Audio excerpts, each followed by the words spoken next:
Hi, my name's Ilma and welcome to my channel. I've been posting Christian vlogs 11 straight years every day. Today I'd like to share Genesis 8 verses 1 to 5. Here's the word of God. But God remembered Noah and all the beasts and all the livestock that were with him in the ark. And God made a wind blow over the earth, and the waters subsided. The fountains of the deep and the windows of the heavens were closed. The rain from the heavens was restrained, and the waters receded from the earth continually. At the end of 150 days, waters had abated. And in the 7th month, on the 7th day of the month, the ark came to rest on the mountains of Ararat, and the waters continued to abate until the 10th month. In the 10th month, on the first day of the month, the tops of the mountains were seen. Genesis 8, 1 to 5. Here's the poem I wrote inspired by those verses. God remembered Noah as he blotted out life. As God poured his wrath on all living things on earth, he remembered Noah and everything with him in the ark. The wind followed when God commanded it to blow. He did this so that the waters will subside and go. The waters eventually retreated after 150 days. Noah's ark landed and rested on Mount Ararat.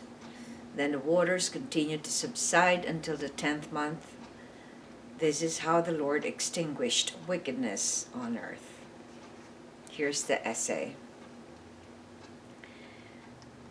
Can you picture these following verses in your mind? Can you see God's majestic power as he earlier opened the heavens and had the rain pour down heavily to kill all living things? And now in these following verses, he also blew over the earth to bring wind to diminish the waters. Meanwhile, while all these events were happening, Noah and his family were all inside the ark, protected very well. Because of Noah's righteousness, God delivered Noah and his family from the extinction of the rest of life on earth. In this narrative of the visual manifestation of God's wrath, power, and majesty, we can all dwell on God's hatred of sin and also focus on how he is in control of everything that he made. It is also good for us to always think that he can be easily angered by sin, but also merciful and patient at the same time. Reflection. Share an experience where God showed his anger on you at a time you sinned.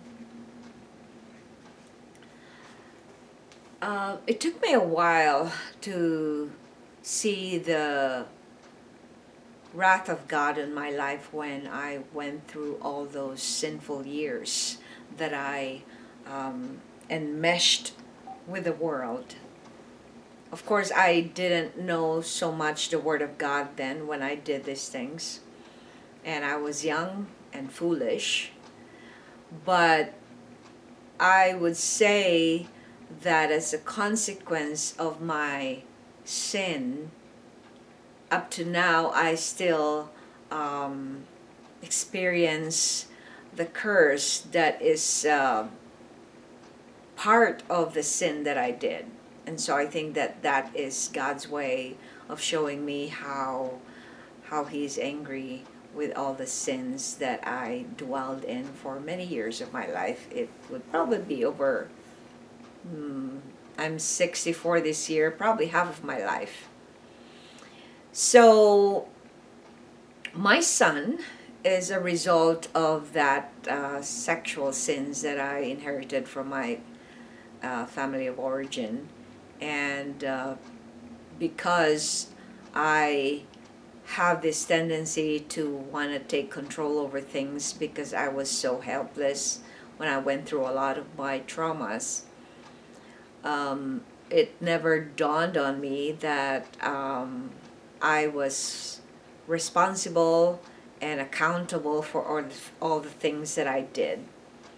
And my son is a remembrance of me going through those sinful years. And I can still experience now how painful it is to watch him be affected by all the sins that I did in my past, in my younger days. I know that God has forgiven me, but I still experience the pain that was brought about by the consequences of those sins that I did. And as a mother, that is so painful to watch, because now, until my son goes to the Lord and asks him to break away those curses that has been passed on through many generations, it will go on and on. But because God has saved me, I am free of guilt, because I have done and repented, and I have done away with the hold of sin over my life. And as much, yeah, I know I am sinful, and I will never be sinless until Jesus comes back and give me a new creation and a new body, a new body in me. But that's a big lesson learned for me, that I cannot take away that consequence, just like Adam and Eve couldn't take away the original sin that they passed on to us. So I encourage you to reflect on the verses, as you will see how God is so loving and merciful and protective of people who are faithful to Him and faithfully keep a holy life and righteous life. Because God is a spirit being, He's holy, and so He wants all of us who belong to Him to live a holy life. So anything that will displease Him, anything that will go against His laws and go against His will, is going to be dealt with wrath by God and with a consequence. Thanks for watching. I hope you check my website at ILMA'S.com for artworks, photographs, and a copy of this blog. Please subscribe to my channel on YouTube so I could make more videos for the Lord. And if you haven't already, I'd like you to check over 3,000 videos I've done. If you want to take a look at it, you can just type on Google or YouTube search ILMA'S Home Devotional. Have a wonderful day.